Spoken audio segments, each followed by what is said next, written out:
નમસ્કાર મિત્રો, ઘરેલું ઉપચારમાં આપનું સ્વાગત છે। બધાનું સ્વાસ્થ્ય સારું રહે એ માટે ઈશ્વર પાસે પ્રાર્થના।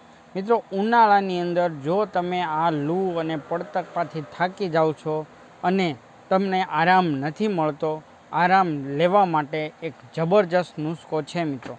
આટલું કરશો એટલે તમને 3 થી 4 કલાકની અંદર આરામથી તમને એમ થશે અને તમારું મન પ્રફુલ્લિત થઈ જશે અને ગમે એવો થાક હશે તે પણ તમને ઉતરી જશે। ચપટી વગાડતાની સાથે જ તમને શાંતિનો અનુભવ થશે। મિત્રો, એના માટે આપણે ગમે ત્યાંથી ફરીને આવીએ છીએ તો ઓક્સિજનનું પ્રમાણ આપણને વધારે મળવું જોઈએ। જો ઓક્સિજનનું પ્રમાણ વધારે મળે તો આપણી અંદર રહેલો થાક છે એ આસાનીથી દૂર થઈ શકે। સાથે સાથે ઠંડુ વાતાવરણ પણ હોવું જોઈએ। મિત્રો, એસીનું વાતાવરણ નહીં પણ આપણી ઘરની આબોહવાનું વાતાવરણ અથવા તો કોઈ એવી જગ્યા હોવી જોઈએ કે જ્યાં તમને વાતાવરણ ઠંડુ મળે, તડકો હોવા છતાંય। તો મિત્રો, એવી હું વાત કરી રહ્યો છું એ એક સરસ મજાના વૃક્ષની વાત છે। જે વૃક્ષ છે એ દિવસની અંદર આખો દિવસ કાર્બન ડાયોક્સાઇડ લે છે અને ઓક્સિજનને સતત બહાર કાઢે છે।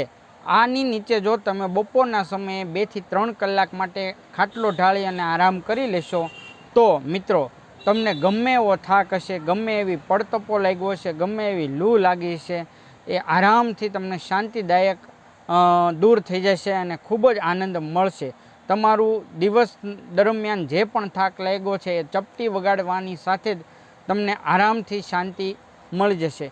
એવું વૃક્ષની હું વાત કરું છું એ ચૈત્ર અને વૈશાખની અંદર 16 કલાએ ખીલી ઉઠે છે।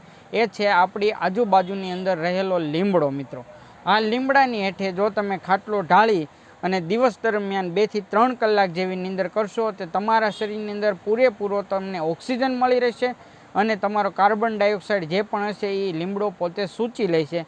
તમને આરામથી નીંદર પણ આવી જશે। તમારો જે પણ થાક હશે એ સંપૂર્ણપણે તમને દૂર થઈ જશે। મિત્રો, 100% અનુભવેલો નુસ્ખો છે। એકવાર તમે પણ જ્યારે થાક લાગે ત્યારે લીમડાની હેઠે જઈ અને આરામ કરજો, તમને 100% શાંતિ મળશે। મિત્રો, આશા રાખું છું તમને આ વિડીયો ગમ્યો હોય તો વધારેથી વધારે લોકોને શેર કરજો, સબસ્ક્રાઈબ કરજો, જેથી કરીને આવા અવારનવાર તમને નુસ્ખા મળતા રહે। ઘરેલું ઉપચારમાં જોડાવા બદલ આપ સૌનો આભાર।